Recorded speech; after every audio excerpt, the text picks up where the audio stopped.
big fictitious thing. And we had, above us, we actually had a older couple, and he was quadriplegic in the wheelchair, so, there was no way that they could make a lot of noise or do anything. And so I had to take off for a while, and I come back the next morning, and I'll just say his name. His name's Jim. He says, you need to tell your neighbors to stop hollering and howling in my window. They come right down from that hill and started hollering in my window, and I said, there's no way.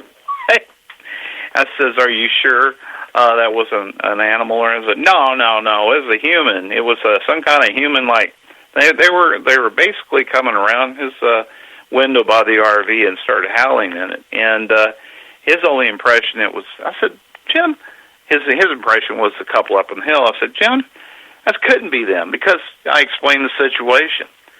And they did that for a couple of times, so they would come down here. One time, and this is the honest God truth, too, and this is when he was here as well, he was in the RV, and I pulled in my car, and I'm looking over. It's already nighttime. My property is situated in such a way where there's a strip of land, and the neighbor, the next street over, is the people's backyards are facing the strip of woods. And one of the people's houses in the back, they actually have a big window with a big screen TV, and you can actually see it through the window from the back.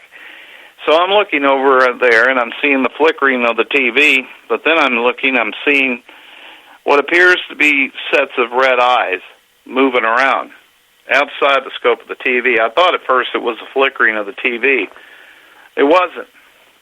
It was these I think there were about two or three sets of these red eyes that kept moving around. So I made the mistake saying, I said, hey, you guys over there, what are you doing watching TV over there? I was just making an assumption.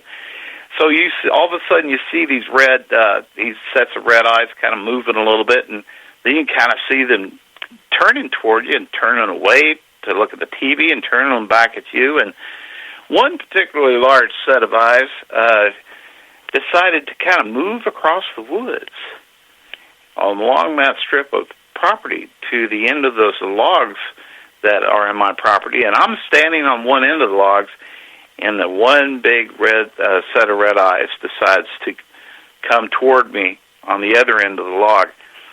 And obviously, it must have made its way on top of the log. It started the logs and walking across the logs towards me. And I'm looking up. I mean, I'm going up at least 10 feet up above the logs, where these eyes, as they get closer and closer, they're starting to look more farther apart from each other, indicating the head size was humongous. And it got so close that I could see the glow of the red, but there was gold in the eyes, too. I mean, it was just, I wasn't petrified yet, but I was kind of daring myself that I was going to try to have an experience of actually touching this guy. And he got about within 15 feet, and he was very careful about it. It kind of walked very, very slowly, methodically toward me. Just like we do with little animals or something, trying to not frighten them away or something. So he gets within about 15 feet of me, and then I'll say, oh, look at the time. And I'm looking down at my wrist that doesn't really have a watch, and I say, you know what, I would like to stick around, but I will be back. And, I'm too chicken to show my fear. Okay, so I'm coming up with a fast excuse to get the you-know-what out there. But he hesitated when he saw that and said, you guys stick around. I'll be right back in about 5 minutes. Well, by the time I came back, about 10 minutes later, 10 minutes they had later. already gone. Yeah. You made me feel guilty because I was a coward and ran away from a Bigfoot out in the middle of the forest, out in the middle of nowhere. No, I listened to you very carefully you were relating the story to Tom Davis, and that was an awesome show because I was just sitting because you related the story about your encounter up in Canada, and more so than I've heard before, as far as the details. And it was very riveting. So I was actually feeling your pain or anxiety. How about fear?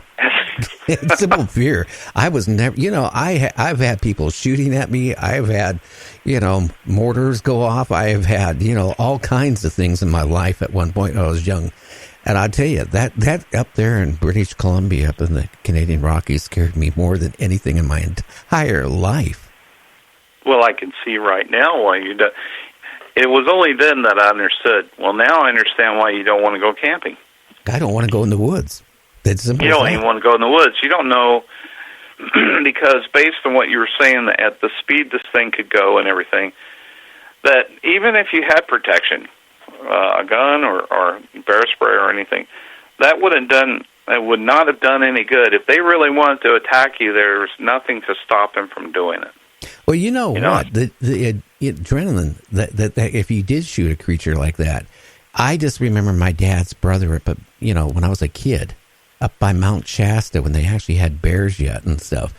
He went out bear hunting, and he shot a bear, and he didn't do the kill shot, and the bear started charging him. He shot him a second time, and the next thing he knew it, the bear was mauling him, and he spent over a month in the hospital, and they thought he was going to die, and he had the scars for the rest of his life on his body. He was lucky not on the face, but his body was just tore up like you wouldn't believe.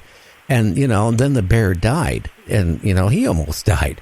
But, I mean, it tells me if you sat there, and you shot at a Bigfoot, if you didn't have the kill shot, being from maybe trying to scare you, it's going to be aggressive as it could humanly, or how can I say, beastly be? Yeah. Well, I'm in the camp. I've heard you talk about the two camps of people. The ones that were the love and light camp, as I call it, that were orbs that go down your neck. Yes. Yeah. And I don't really categorize myself in either of those camps because I'm just like people. I think there's species where the cryptids, for instance, you got your good ones, you got your bad ones. I always say so above, so below, and so it is with aliens as well, or ETs. You got your benevolent ones and the malevolent ones, so, and their agendas as well. And so there's cryptids that have agendas as well. So you can only expect, like for me personally, that I've had some good encounters here only because we have become familiar with a group of Bigfoots that just so happen to inhabit this area, okay? Have never had a problem with them. As a matter of fact, they've left gifts at my house and things like that. So I know there's a benevolent nature to them towards us in particular. And we respond we respond in kind, and we're not out there trying to shoot at them or tear up their woods or anything like that. Matter of fact, I think this particular group has an appreciation for caring for the environment and everything. However, that being said, I've gone to other areas where I have not felt comfortable. I've been down to the Mount St. Helens area closer to Carson, Washington, and we had some really strange experiences where one of our members was was being followed by a big white, I wouldn't call it a Bigfoot necessarily, but it was a big white entity that, call it some kind of, I don't know what it was. It was some kind of creature. But it was not a kind of thing gave you a feel-good feeling, that's for sure. Yeah, you never know. I mean, you could be protecting its family. You could be, doing something, and you just interrupt it. Who knows what mood the creature is when you run across it? Maybe where I was at, he was not used to humans. So, I mean, it well, was probably you were scared. talking about a remote area, too. Yeah, that's what I said. Yeah. He probably was maybe just as scared as I was, but in his case, he was going to defend his territory the same way if somebody came into my house. So, I mean, I just want to say I don't want to run across one the rest of my life. One was enough. And that's one of the reasons I don't want to personally go out to remote areas, because if I'm not familiar with the environment or who's out there, I don't know who I'm dealing with. If you think you see a Bigfoot or anything like that, then there are other kinds of entities, too.